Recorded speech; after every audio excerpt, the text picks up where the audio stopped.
चिकू चिकू सोना लती खा ली। चलो अंदर चलो।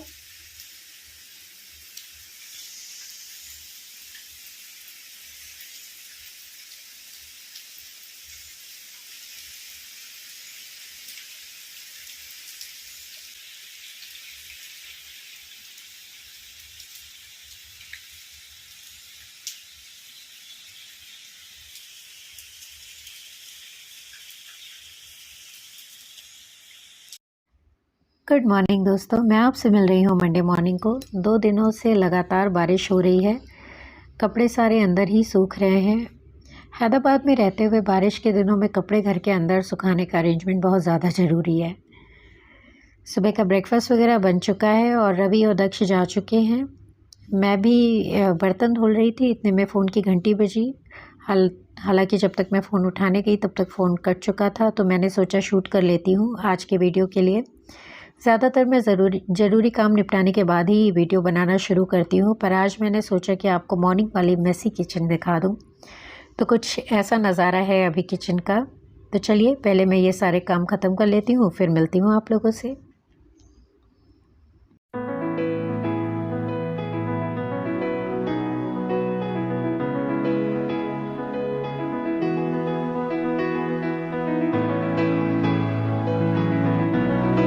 मैंने किचन का काम ख़त्म कर लिया है और साथ ही लंच के लिए भिंडी भी धुल कर रख दी है।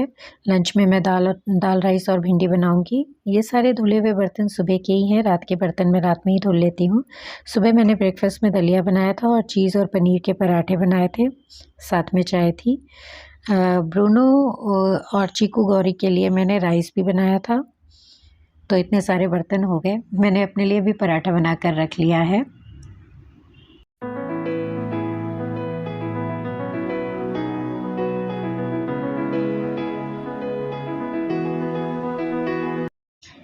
अब मुझे घर के बाकी हिस्से की भी साफ़ सफाई करनी है, जिसकी शुरुआत मैं मंदिर एरिया से करती हूँ। आज तो लिविंग रूम भी थोड़ा मेसी हो रखा है।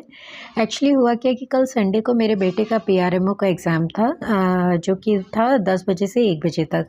तो कल सुबह मैंने घर की साफ़ सफाई की और पूजा की। इतने में 9 बज चुके थे, तो हम लोग निकल गए एग्ज़ाम सेंटर के लिए। दक्ष को ड्रॉप करने के बाद एक लेडी से बात होने लगी। एक्चुअली उन्होंने ही कुछ पूछा, फिर हमारी बात शुरू हो गई। बात करते करते पता लगा कि वो भी मेरे ही होम टाउन की हैं और हम दोनों सेम स्कूल के पढ़े हुए हैं। तो फिर क्या था, फिर तो नॉन स्टॉप बातों का सिलसिला शुरू हो गया। हमने अपने अपने हस्बैंड्स को भी एक दूसरे से मिलवाया। फिर उनके हस्बैंड ने प्रपोज़ किया कि कहीं बैठकर बातें करते हैं। फिर मैंने इंसिस्ट किया कि मेरे घर चलिए। उनका भी सैटरडे फ्री था, तो वो भी मान ही गए घर आने के लिए। घर आने के बाद हमने चाय नाश्ता किया और बातें करते करते पता ही नहीं चला कि बच्चों की छुट्टी का टाइम हो गया। एक्चुअली हमें एक दूसरे की कंपनी काफ़ी अच्छी लग रही थी, तो हमने डिसाइड किया कि बच्चों को पिक करने के बाद हम बाहर कहीं लंच के लिए जाएंगे। तो लगभग पूरा दिन हमारा बाहर ही निकल गया कल। वापस आने के बाद मैंने वापस शाम की पूजा की और ज़रूरी काम निपटाए और फिर यूट्यूब के काम में लग गई। मुझे ध्यान ही नहीं रहा कि ये एरिया थोड़ा मेसी हो रखा है। शाम की पूजा के बाद भगवान जी को सुलाने के बाद मैंने पूजा में यूज़ हुए बर्तन और कपड़े यहीं टेबल पर रख दिए थे। यूजुअली 3 कपड़े लग जाते हैं डेली पूजा में। एक कपड़ा मंदिर की सफाई के लिए यूज़ करती हूँ, दूसरा भगवान की मूर्ति और फ़ोटो पोंछने के लिए और तीसरा धुले हुए बर्तनों को पोंछने के लिए। और ये बर्तन भी दोनों टाइम की पूजा के हैं, जिन्हें कल रात में धुल नहीं पाई थी, जो कि अक्सर मैं रात में ही धुलना पसंद करती हूँ। सारे काम ख़त्म करने के बाद मैं नहाकर आ गई हूँ। मैंने पूजा वाले कपड़े ही पहन लिए।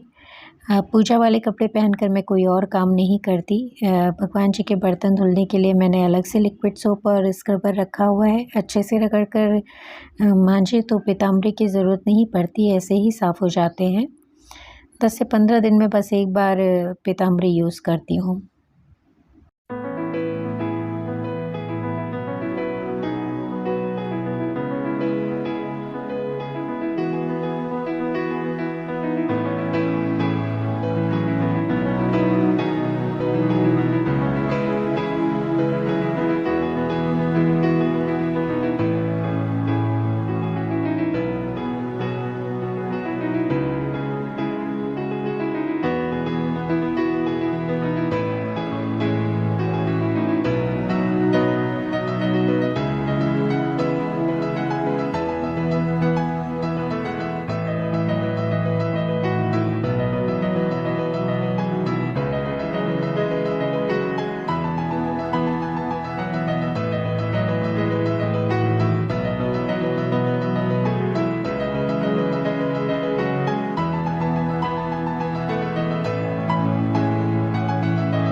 अच्छे स्वास्थ्य के लिए तन का चलते रहना और मन का स्थिर रहना बहुत ज़रूरी है।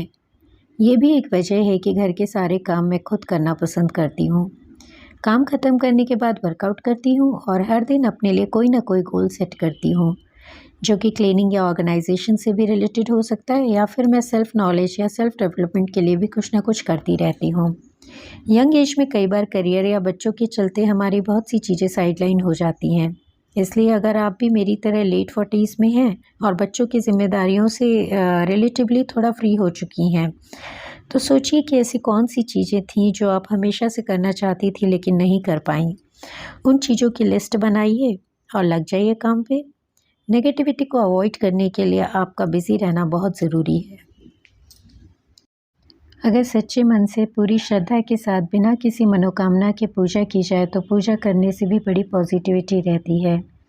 पूजा बहुत लोग करते हैं, पर बहुत कम लोग भगवान के साथ कनेक्ट करने की कोशिश करते हैं। ज़्यादातर लोग पूजा या तो किसी न किसी मनोकामना की पूर्ति के लिए करते हैं या फिर फ़ियर की वजह से करते हैं।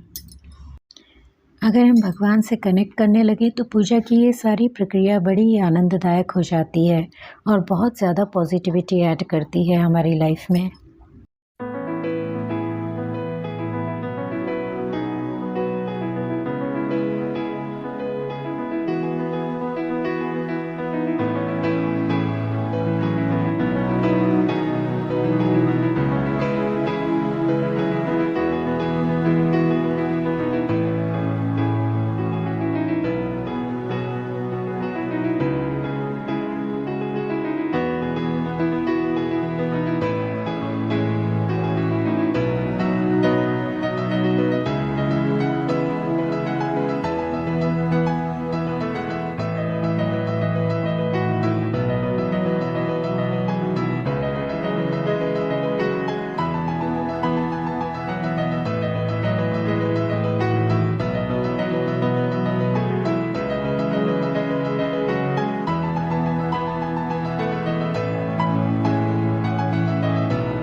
पूजा के बर्तन पोंछकर मैंने तैयार कर लिए हैं। ये भगवान जी की पूजा में यूज़ होने वाले कपड़ों का दूसरा सेट है।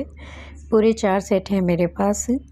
पूजा के बर्तनों के भी 2 सेट हैं मेरे पास। एक्स्ट्रा सेट मैं इसलिए रखती हूँ क्योंकि मुझे अक्सर बाहर जाना होता था, जिसकी वजह से कई बार बर्तन और कपड़े धुल नहीं पाते थे तो दिक्कत होती थी।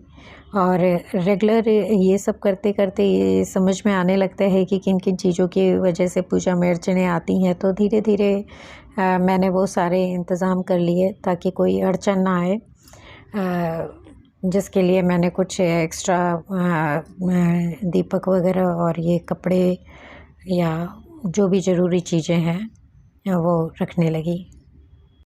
गंगा जल ख़त्म होने वाला था तो एक छोटी बॉटल मैं लेकर आई थी, उसे मैंने पीतल के कलश में ट्रांसफ़र कर दिया है। अब मैं अपनी डेली पूजा की थाली सेट करूँगी, जिसमें 2 दीपक रहता है, एक घी का और एक तिल के तेल का, एक धूप बत्ती, भीमसेनी कपूर और नैवेद्य के लिए फ़िलहाल बादाम है मेरे पास। साथ ही मैं नया रोली और चंदन लाई थी। ये गीला वाला है, इन्हें खोलने की ज़रूरत नहीं होती। अच्छा है, पर ये जो रोली है वो सूखी रोली की तुलना में काफ़ी डार्क है। इसके साथ ही मैं शंकर जी के लिए विभूति और विष्णु जी के लिए गोपी चंदन भी रखती हूँ अपनी डेली पूजा की थाली में। मेरी पूजा की तैयारी हो चुकी है और अब मैं पूजा करूँगी और अब मैं आप लोगों से लूँगी विदा और फिर मिलूँगी आपसे अपने अगले व्लॉग में। धन्यवाद।